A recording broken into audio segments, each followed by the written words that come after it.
नमस्कार YouTube family. तर आज मी करत आहे पोतीच्या पानाची भाजी. खूप दिवसानंतर केली आणि खूप छान आलेली आहे. गच्चीवरती गोणीमध्ये लावलेले आहे, बघू शकता. तर यांना मी असे सर्व तोडून घेत आहे आणि त्यांची देठं कापून घेते.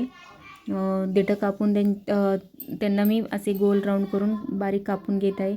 हे खूप चांगले आहे आपल्या आरोग्यासाठी. तर बघू शकता यांना अशा प्रकारे मी कापून घेतलं आहे गोल राऊंडमध्ये करून आणि स्वच्छ धुवून घेतलं आहे 1-2 पाण्याने.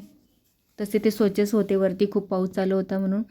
तर अशी कापून झाल्यानंतर त्यामध्ये मी लसूण, लाल तिखट, हळद, थोडंसं मीठ आणि गव्हाचं आणि बेसनचं पीठ असं चाळून त्यामध्ये मी त्याचं घट्ट गोळा करून करत आहे. त्यामध्ये थोडंसं तेल टाकून बघू शकता असा एक गोळा तयार करून घेत आहे आणि कढईमध्ये पाणी ठेवून त्यात थोडंसं तेल टाकून त्याला उकळण्यासाठी ठेवत आहे आणि ते उकळले आहे आणि त्यानंतर हे पाणी थोडंसं रशासाठी गरम करून ठेवत आहे बाजूला. तर यामध्ये तवा ठेवला, त्यावर खोबरं, लाल मिरच्या, लसूण, अद्रक, खडा मसाला सर्व भाजून घेत आहे. तर हे मसाला थंड झालं की मिक्सरमधून काढून घेते. तर इकडे कढई ठेवली आहे, आपला मसाला तयार झाला आहे.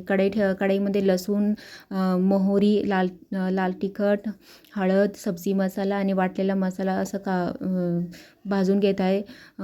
2-3 चम्मच धनिया पावडर, असं तेल सुटेपर्यंत याला मसाला कळसून घेते आणि जेवढी रस्सा पाहिजे तेवढी हे पाणी टाकून देत आहे मी, बघू शकता.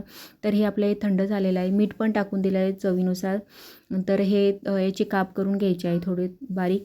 तर बघू शकता असे केले आणि रस्याला उकळी आली की हे यामध्ये सोडून द्यायचे आहे वडे. तर बघू शकता ही अशी भाजी तयार झाली. तर चॅनल नक्की सबस्क्राईब करा आणि खाली दिलेल्या त्रिकोणी आऱ्यावर जाऊन व्हिडिओ पहा.